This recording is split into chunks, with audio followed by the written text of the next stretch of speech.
પટેલે અમદાવાદમાં કાઇઝન હોસ્પિટલના centre of excellence in robotic gastrointestinal સર્જરીનું વર્ચ્યુઅલ ઉદ્ઘાટન કર્યું.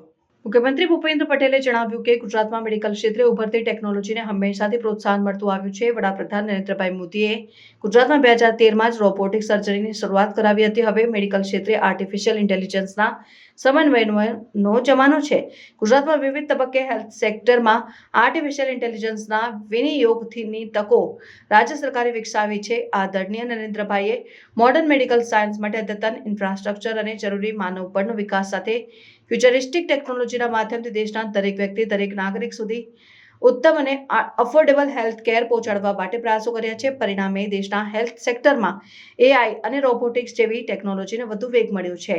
મુખ્યમંત્રી ભૂપેન્દ્ર પટેલે અમદાવાદમાં કાઇઝન હોસ્પિટલના centre of excellence in robotic gastrointestinal સર્જરીનું વર્ચ્યુઅલ ઉદ્ઘાટન કર્યું હતું. Kaizen hospital 100 robotic gastrointestinal surgery કરનારી દેશની પ્રથમ હોસ્પિટલ બની છે.